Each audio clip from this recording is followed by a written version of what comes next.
I want to be something really fabulous. What's a really fabulous vegetable? How about an artichoke? Because it's got all the different, it's got the shapes in it, hasn't it? Do you know what I mean? There we go, let's just say that, it's fab.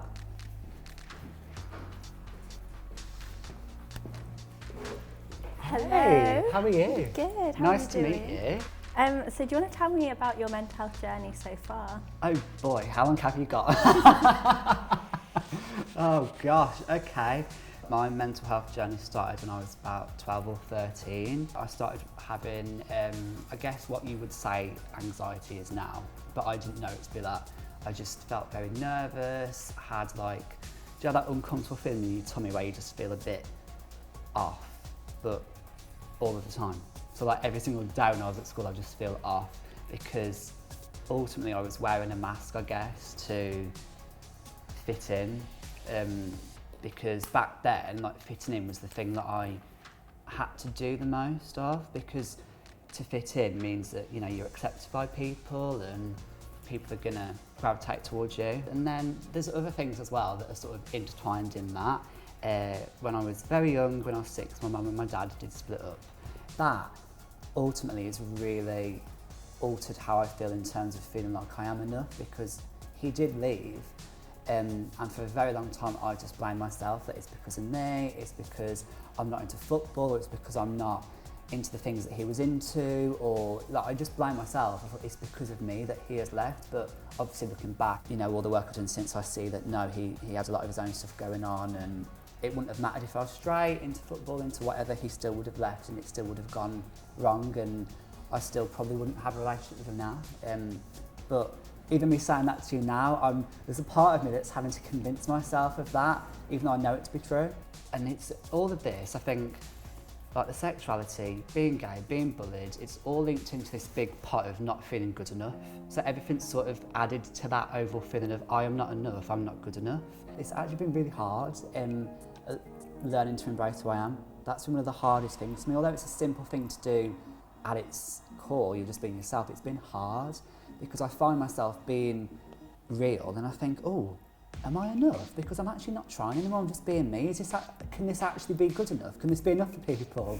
And then that's something I've really had to work on, with therapy and through all the inner work that I do, is coming to terms with the fact that yes, it is enough just being yourself. That's been really hard for me. How do you feel now in your mental health? Really good, really balanced. Oh, can I get upset? I don't know what that just actually threw me. It just felt like emotion come over me. Yeah, I think it's making me feel a bit emotional because I actually do, excuse me, feel how I wanted to feel when I was younger. And because I feel like it now, it's so nice. It's really, really nice. I just feel privileged to be well. And actually now, I've been able to really learn and realise that it's something to be celebrated, and it's completely enough. It's 100% enough. Could you tell me what self-love means to you? Oh gosh, this is the best question you could have asked me. Oh, self-love is one of the most important things to me. I actually can't tell you, it's so special. It's so special. Self-love to me is fully, really fully, being happy with the Jack I am today. Blimey, it's taken me a long time to get to this point of saying this now at 24, but I've arrived, I'm here, it's lovely.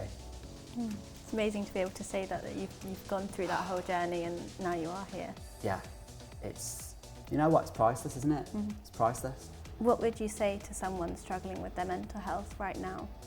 To someone struggling with their mental health, the number one thing I always say to begin with is to just be open about it and speak. And I know it sounds like such a simple thing to speak and to talk, but it isn't. It really isn't. It's having that first conversation. So I think it's about having that open dialogue, whether it's at home, with your family, at work, and yeah, just start to speak and be honest about how you're feeling, because suffering in silence is the worst thing that you can do.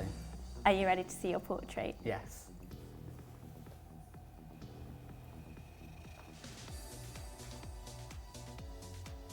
Oh my God. Oh, this is so lovely. This is absolutely beautiful. Loving, unique, authentic, expressive. Trying to fit in and be accepted, not feeling good enough, anxiety. Yeah, this, oh my God, I see what you've done. So like all of those sort of feelings that are in the soil, right? And then you've got beautiful flowers coming up from that. It's not my personality in a drawing. Has it made you love your whole self?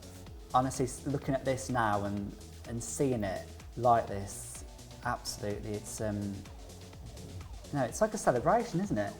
I didn't expect anything like this that's in front of me. It's gosh, how special.